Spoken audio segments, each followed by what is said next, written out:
శ్రీ విష్ణు రూపాయ నమశివాయ. పార్వతీ పరమేశ్వరులు వృద్ధ రూపంలో, మానవ రూపంలో ఇప్పటికీ శక్తులుగా నెలకొని ఉన్న ఆలయం ఒకటి తిరువన్నామలైలో ఉంది. రమణాశ్రమానికి ఎదురుగుండా ఉంటుంది, కానీ మనలో 199 మంది ఆలయానికి వెళ్ళి చూసినా సరే ఆలయం యొక్క గొప్పతనం మనకి తెలియదు. ఈరోజు వీడియోలో ఆలయం గురించి చెప్తాను నేను. ఇంతకీ నాకెలా తెలిసింది దీని గురించి అంటే, ఒక విచిత్రమైన సంఘటన.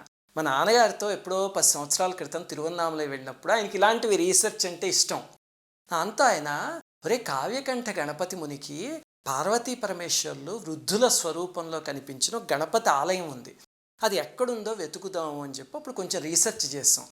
మా తిరువన్నామలైలో ఎన్నో గణపతి ఆలయాలు ఉన్నాయి, కానీ అష్ట గణపతులు ఉన్నారు. వాళ్ళు చాలా ముఖ్యమైన వాళ్ళు అనమాట. వెళ్తే తప్పకుండా దర్శించుకోవాలి. ఈసారి మీకు ఇంకొక వీడియోలో అష్ట గణపతుల గురించి చెప్తాను నేను. అయితే మా నాన్నగారు ఆ ప్రతి ఆలయానికి వెళ్ళి కనుక్కునేవారు, కానీ ఆయనకు అసలు దొరికేది కాదనమాట. అలాగే ఆయన కొన్ని రాసుకున్నారు, ఆలయం అంటే ఈ రకంగా ఉండాలి అని.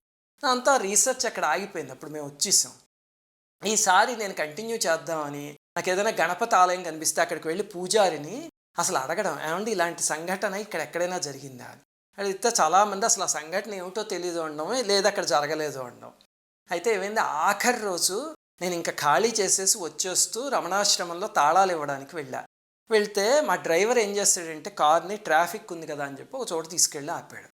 ఆపితే తాళం ఇచ్చేసి బయటకు వస్తూ కారు ఎక్కబోతూ ఉంటే ఎదురుగుండా ఒక ఆలయం కనిపించింది. అది ముందు రోజు రాత్రి చూశాను, కానీ నేను అది ఏమిటో ఇలా గ్రిల్ వేసేసింది, ఏదో మండపం ఏమోలే అనుకున్నా. సడన్గా లోపల చూసేసరికి అక్కడ గణపతి ఉన్నారు. అంటే వెంటనే నాకు ఒక అనుమానం వచ్చి లోపలికి వెళ్ళి ఆ పూజారి గారిని అడిగాను, ఏమంటే ఆ సంఘటన ఇక్కడ జరిగిందా అని. అంటే ఆయన నాకేం తెలియదు అన్నారు. సరే అని చెప్పి గణపతికి నమస్కారం చేసుకుని వచ్చేపోతుంటే బయట ఒక సాధువు కనిపించాడు. కనిపించి ఆయన తమిళంలో చెప్తున్నాడు అనమాట. నాకు అర్థం కాకుండా ఉంది, నువ్వు అనుకుంటున్న సంఘటన ఇక్కడే జరిగింది, అదిగో ఆ రాయి మీద భోజనం పెట్టి వాళ్ళు పడుకున్నది అని చెప్పారు. పెట్టి అదిగో అక్కడ ఉన్నారు చూడు మీనాక్షి సుందరేశ్వర్లు. నాకు ఇంకొళ్ళు పులకించిపోయింది, కళ్ళమటి నీళ్ళు వచ్చేసి. అప్పుడు లోపలికి వెళ్ళి ఒక్కసారి వీడియో తీసుకొచ్చేసి, అప్పటికే టైం అయిపోతూ ఉంటే. ఏమిటండి అసలు ఈ పార్వతీ పరమేశ్వర్లు ఏమిటి, ఆ భోజనం పెట్టడం ఏమిటి, పడుకోవడం ఏమిటంటే దీని వెనకాల ఒక అద్భుతమైన సంఘటన ఉంది. అదేమిటో మీకు ఇప్పుడు చెప్తా. మీ అందరికీ కావ్యకంఠ వాసిష్ఠ గణపతి ముని తెలుసు కదా, నాయన అంటారు. మహానుభావుడైన గణపతి అంశతో జన్మించారు. అలాగే మహామంత్రసిద్ధులు. మనం తర్వాత వీడియోల్లో ఆయన గురించి చెప్పుకుందాం. అసలు ఎన్నో ఆలయాల్లో అరుణాచలంలో ఆయనకి ఆ దేవతాశక్తులన్నీ కనిపించినవి ఉన్నాయి. అంతటి మహనీయుడైన. అయితే ఒకసారి ఏమైంది, ఆయన సోదరుడు కూడా ఆయనతో పాటు ఉన్నాడు. ఉంటే ఆయనకే ఉంది, ఎక్కడో గుహలోకి వెళ్ళి రమణ మహర్షిలాగా తపస్సు చేసేసుకునే వ్యక్తి. అయితే రాత్రి అయ్యేసరికి వాళ్ళ సోదరుడు, అన్నయ్య నాకు విపరీతమైన ఆకలేసేస్తుంది, నేను భరించలేకపోతున్నాను, ఆకలితో చచ్చిపోయేలా ఉన్నా, నాకు ఏదైనా పెట్టించు అని. సరే అయితే కొండ కిందకి వెళ్దాం అని చెప్పి దిగొచ్చాడు. అక్కడ వీధుల్లో ఆహారం కోసం తిరుగుతూ ఉంటే విచిత్రంగా ఆ రోజు ఏకాదశి. అంతా ఎవ్వరు, నాయన ఈరోజు ఏకాదశి కదా, మేము వండము, ఉపవాసం ఉంటాము, మాకు అన్నం లేదు, ఇంట్లో పెట్టడానికి కుదరదు. అంతా తమ్ముడికి, నాయన ఈరోజు ఏకాదశి అని చెప్తే, అన్నయ్య నేను ఆకలితో చచ్చిపోయేలా ఉందని, నాకు ఎలాగైనా అన్నం పెట్టించు. నువ్వు ఏం చేస్తారు ఈయన, అంతా ఊరంతా తిరిగారు, ప్రతి తలుపు కొట్టడం, వాళ్ళు తలుపు తీయడం, మళ్ళీ చెప్పేసి మూసేయడం, అంతే. అంతా బాధపడుతూ వస్తున్నారనమాట. అందులో అలాంటి వాళ్ళు తినాలి అంటే ఆ ఇంట్లో కొన్ని నియమాలు అవన్నీ పాటించే చోటే తింటారు, ఎక్కడ పడితే అక్కడ తినేరు కదా. వస్తూ ఉంటే ఒక చోటుకు వచ్చేసరికి ఒక ఇంటి అరుగు మీద ఒక పెద్ద ఆయన కూర్చుని ఉన్నాడు, ముసలాయన. కూర్చుని వీళ్ళని చూడగానే, నాయన ఇలా రండి అని చెప్పి, ఎక్కడికి వెళ్తున్నారు అంటే, మా తమ్ముడికి ఆకలండి, ఈరోజు ఏకాదశి కదా, ఎవ్వరు భోజనం పెట్టట్లేదంటే, నాయనా నా అదృష్టం కొద్దీ కనిపించారు మీరు, మా ఆవిడకి ఒక నియమం ఉంది, ఏమిటంటే ఏకాదశి రోజు 2 బ్రాహ్మణులకి భోజనం పెడితే తప్ప ఆవిడ తినదు, నా అంతా ఈసారి ఎవ్వరు దొరకట్లేదు, రాత్రి అయిపోయింది, ఆవిడ తినకుండా భీష్మించుకుని కూర్చుంది అక్కడ, మీరిద్దరూ నాకు చాలా అదృష్టం కొద్దీ దొరికారు, రండి నాయన అని చెప్పి ఆ ముసలాయన లోపలికి తీసుకువెళ్ళారు. ఏమిటి మీ పేరు అని అడిగితే సుందరర్ అని చెప్పారు. ఆవిడ పేరు మీనాంబ అని చెప్పి లోపలికి తీసుకువెళ్ళి చక్కగా కాళ్ళు కడిగి అక్కడ ఒక అరుగు మీద కూర్చోబెట్టి వాళ్ళని షడ్రసోపేతమైన భోజనం పెట్టారు. అసలు అంతటి రుచికరమైన భోజనం ఎప్పుడు తినలేట.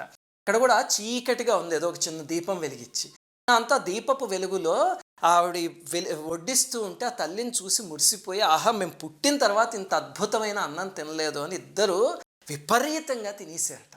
ఆయన కూడా ఏకాదశి అయినా కావ్యకంఠ గణపతి ముందు తిన్నారు. ఇక్కడ ఒక విషయం గుర్తుపెట్టుకోండి, ఎప్పుడు గురు సాన్నిధ్యానికి వెళ్ళినప్పుడు మీ చాదస్తాలు అవి పెట్టుకోకండి. ఏకాదశి అయినా సరే శనివారాలైనా సరే ఏదైనా ఒక గురువు ప్లేస్కి వెళితే అక్కడ మీకు అన్నం దొరికింది అనుకోండి, ఆ రోజు భగవంతుడికి నమస్కారం చేసుకోవడం అదే ప్రసాదం అని తినేయడం, అది గురువు ప్రసాదం అంతే. సరైన సద్గురువు దొరికితే మనకి గురు సాక్షాత్ పరబ్రహ్మ అంటారు కదా, ఆ అందరినీ మించిన స్థాయి గురువుది. అందుకని గురువు ఉన్న ప్రదేశాల్లోకి వెళ్ళి ప్రసాదం దొరికితే మాత్రం మీరు ఏకాదశులు అలాగనే శనివారాలు ఇలాంటి నియమాలు పెట్టుకోకుండా తర్వాత ఇంటికి వచ్చి పాటించండి అన్నీ. ఆ గురుస్థానంలో మాత్రం అలాంటివి చేయకూడదు. అక్కడ ఏది దొరికితే అదే మహాప్రసాదం అంతే. నా అంత గణపతిని కూడా శాస్త్రం తెలుసున్నాయని కాబట్టి ఆయన కూడా సుష్టిగా తిన్నట్ట. తిన్న తర్వాత అమ్మ మా జీవితంలో ఇంత గొప్ప ఆహారం తినలేదు తల్లి, ఇప్పుడు మేము కొండపైకి వెళ్ళలేము, మాకు భుక్తాయసం వచ్చేస్తుంది, ఇక్కడే పడుకోవచ్చా మీ అరుగు మీద అన్నట్టు. అంటే అదెంత భాగ్యం నాయన, హాయిగా పడుకోండి అని చెప్పి వాళ్ళిద్దరికీ తాంబూలము పళ్ళు అవన్నీ ఇచ్చేస్తా. ఆ దంపతులు ఇచ్చిన ఆయన మీరు ఇక్కడే పడుకోండి, మేము లోపలికి వెళ్ళి పడుకుంటాం అన్నారు. ఈ సోదరులు ఇద్దరు పడుకున్నారు. ఉదయాన్నే లేచి చూస్తే ఇల్లు లేదు, దంపతులు లేరు, ఎవ్వరు లేరు. ఒక అరుగు లాంటిది ఉంది, అక్కడ గణపతి ఆలయం ఉంది. అంతా ఆశ్చర్యపోయి అప్పుడు అర్థమైంది ఆ మీనాంబ ఎవరు, ఆ సుందరరు ఎవరు, మీనాక్షి సుందరేశ్వర్లే దిగొచ్చారు, మా అదృష్టం అని చెప్పి కళ్ళమటి నీళ్లతో స్వామి నాకు అన్నం పెట్టడం కోసం అని చెప్పి నువ్వు అమ్మ కైలాసం నుంచి దిగొచ్చేసారా అని చెప్పి సాష్టాంగ నమస్కారం చేసుకున్నట్టు కావ్యకంఠ గణపతి ముని. ఇది ఆయన చరిత్రలో వస్తుంది సంఘటన. ఇంతకీ ఆ సంఘటన జరిగిందే ఈ ఆలయం. ఆ బయట ఒక అరుగు లాంటిది ఉంది చూడండి ఆలయంలో. ఇప్పుడైతే గ్రిల్ అవన్నీ కట్టేశారు, కానీ గతంలో స్తంభాలు ఉండే బయట అరుగు లాంటిది ఉందేమో, అక్కడ భోజనం పెట్టి వాళ్ళు అక్కడే పడుకోబెట్టేట. ఉదయం లేచి చూసేసరికి గణపతి ఆలయం అనమాట. కావ్యకంఠ గణపతి ముని అంటే ఈ మధ్య ఆయనే కదా, ముందు శతాబ్దం ఆయన. ఆయనకి పార్వతీ పరమేశ్వర్లు అక్కడ కనిపించారు అంటే మనం వెళ్ళి ధ్యానం చేసుకోగలిగితే మన స్థాయికి మనకు కనిపించకపోయినా వాళ్ళకి మనం కనిపిస్తాం. అందుకని అక్కడికి వెళ్ళి చక్కగా అమ్మవారికి అయ్యవారికి సంబంధించింది ఏ అర్ధనారీశ్వర స్తోత్రమో ఏదో ఒకటి చదువుకుని పొంగిపోండి.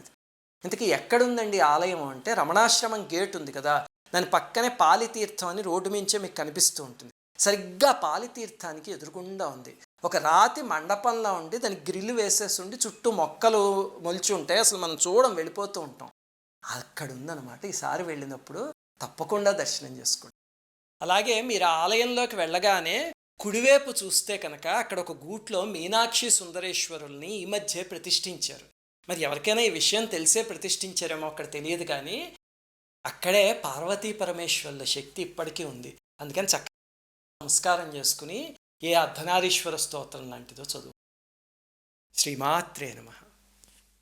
అందరికీ నమస్కారం. మన భారతీయ సనాతన ధర్మం గురించి, ఈ దేశంలోని మహనీయుల గురించి, ఆలయాల రహస్యాల గురించి ఎంతో పరిశోధన చేసి ఈ ఛానల్ని మీకు అందిస్తున్నాం. సబ్స్క్రైబ్ చేసి పక్కనే ఉన్న బెల్ ఐకాన్ని క్లిక్ చేయండి.